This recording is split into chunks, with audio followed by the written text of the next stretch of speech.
Another video today that starts off with a big warning. Guys, do not deconstruct or sell your purple gear mods. I've collected over 100 gear mods right now at gear score 450 because I wanted to be 100% sure before putting it in a video. But yeah, now I am 100% sure, and I'm just going to say that purple gear mods are oftentimes stronger than their high-end counterparts.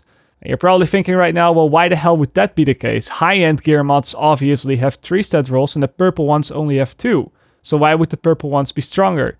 And yeah, well, that's true. The purple ones only have 2 stat rolls, but the 2 stat rolls that they do have, they often roll in much higher amounts than the ones on the high-end gear mods. For example, if we take a look at these high-end armor mods, we are seeing values that are 3000, 1600, 2400. And they all kind of sit in that range. But then, if we look at the purple gear mods, yeah, again, we have that one less stat, but the armor rolls on these purple gear mods is also higher, almost in the 4000 range. And sure, it differs a little bit from mod to mod. We'll still see purples that are lower than 3000, in which case the high-end one would be better. But generally speaking, the stat rolls on the purple gear mods are higher. We can also look at another value than armor, for example. Let's take health. The high-end gear mods that roll with health, well, we can see values that are maybe 1 or 2000, somewhere around that, somewhere in between that. Again, it differs from mod to mod. But then if we go to the purple mods and we check the health rolls there, well, they have 2.5 or 3000. So that's almost 50% more. And sure, again, you lose out on that third stat roll with the purple mods, but oftentimes that third stat roll on the high-end pieces is always rolled very low anyway, because the stat rolls themselves are lower. And the stats that you do get, they're also pretty niche. Ensnare resistance, blind death resistance, 1.5% extra incoming healing. I mean, sure, it is something, I guess, but wouldn't you rather have a bit more health or a bit more armor overall? Because that's a bit better in almost every situation. I guess not always, but oftentimes I would actually go for more armor.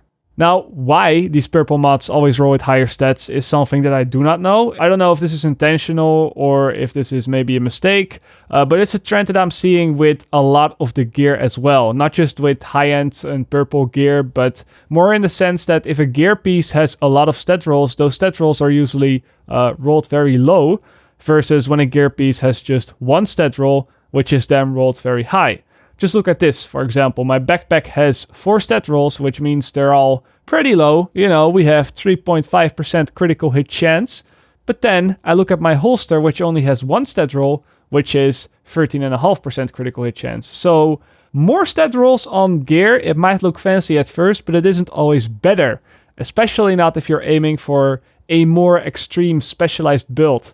And I guess that's why the purple mods roll with higher amounts as well. They have less stats, so the system automatically pushes those stats up a bit, without taking into consideration that they're actually of a lower tier rarity, right? And with that out of the way, I want to start my video about gear and skill mods, because what we just talked about is important to know, but the way that gear mods and skill mods work in general is also very different from the way that they worked in the Division 1. So if you're coming from the Division 1, or even if you're coming in fresh, you know, you might look at these gear mods and you might feel really confused about them. So first, let's just talk about them, how they work in general, without talking about the specifics. And I'm going to start by taking a look at the user interface, because before I made this video, I actually got confused by the user interface a lot of times. If you, for example, look at the menu, you'll be able to see these squares and circles next to your gear pieces, kind of on the bottom left side. And these icons, they indicate mod slots. The square ones allow for mods that give you stat boosts, so those are the normal mods. And the circle ones are only for skins. But then, you want to inspect the gear a little bit further. You click on it, and then more of these squares appear. So at first sight, I was thinking, wow, I have a lot of high ends now. I have a lot of gear pieces with a lot of mod slots. I'm gonna be boosting stats like crazy. Except this wasn't the case. You see, the top row of squares that appears when you further go into the inventory actually indicates when brand set bonuses are active and have nothing to do with mod slots at all. If the top 3 squares are green, that means you have some bonuses of that brand set activated. And if they're gray, well, that means you don't. And then the bottom row of squares and the one circle That's actually the row that indicates the amount of mod slots.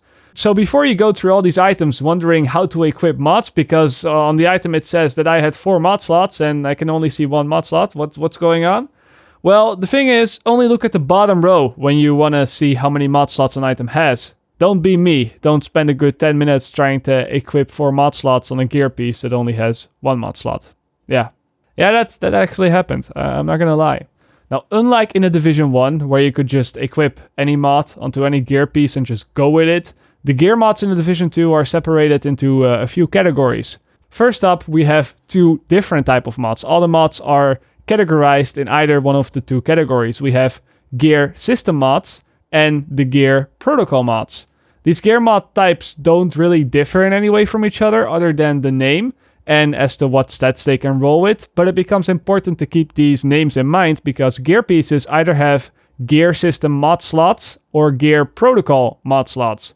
And as the name suggests, they only fit that one type of mod. It goes even more specific though, because both of those 2 gear mod types are then further divided into 3 more categories each. Both of them have offensive, defensive, and utility mod variants. And they also speak pretty much for themselves. Offensive ones come with offensive stat rolls, such as weapon damage or critical hit chance. Defensive ones come with defensive stat rolls, such as armor or health. And the utility ones either give you more skill power, cooldown reduction, or again, extra incoming or outgoing healing, that sort of stuff. And yeah, the mod slots on gear, they're also very specific and only allow for that one specific gear mod type. So we're looking at this chest piece, for example, and it has a defensive protocol mod slot and a utility system mod slot, which means that you can only fit a defensive protocol mod or a utility system mod in those respective mod slots.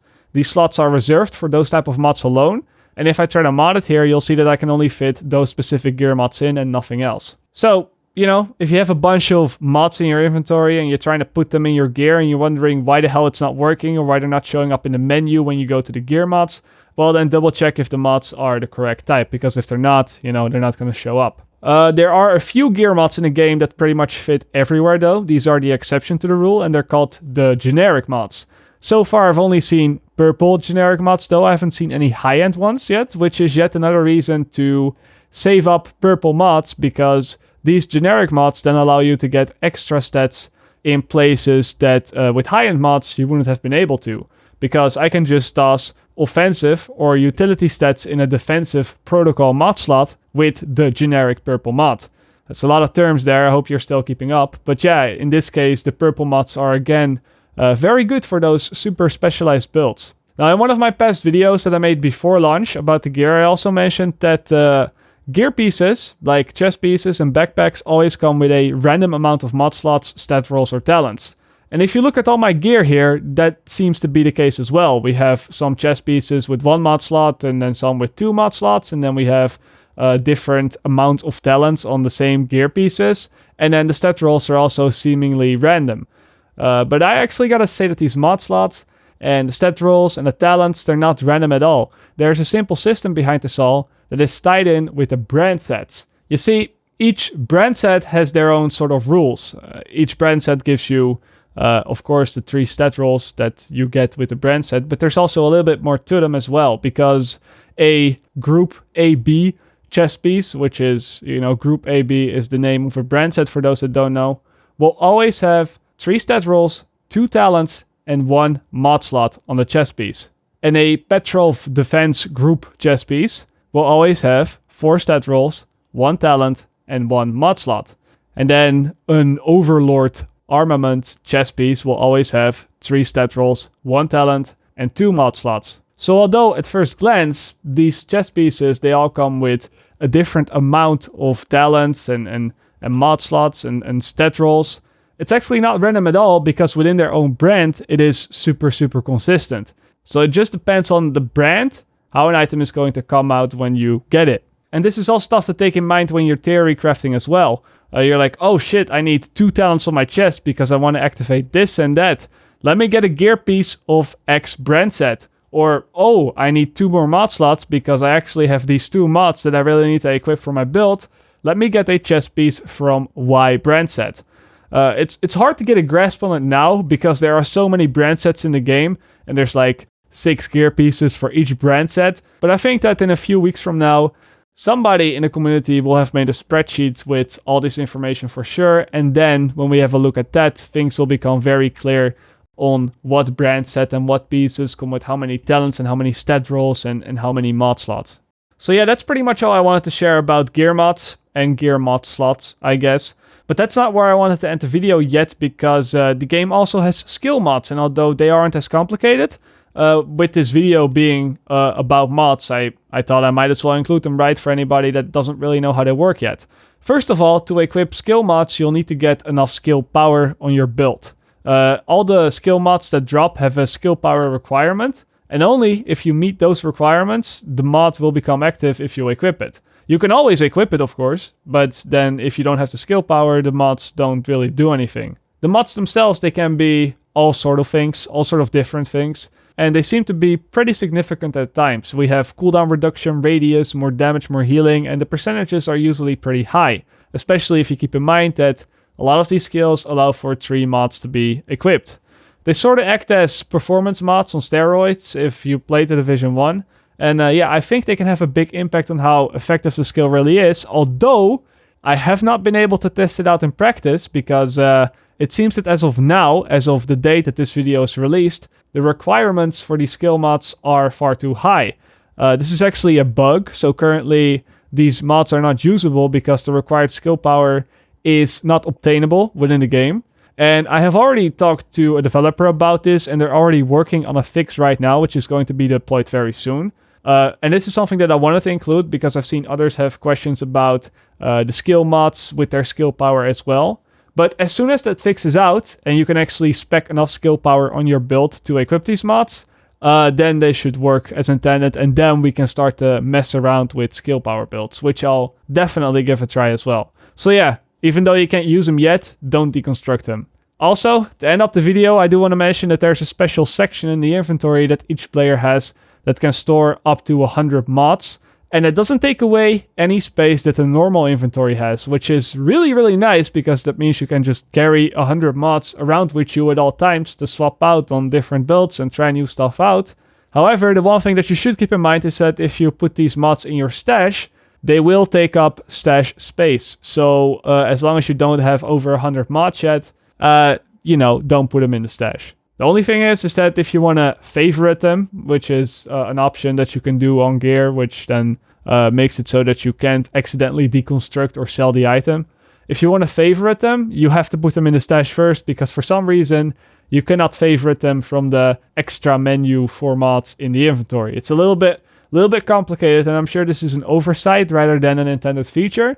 So yeah, just keep that in mind. If you want to favorite your mods, put them in the stash, then put them back in the inventory, and then you'll always have them.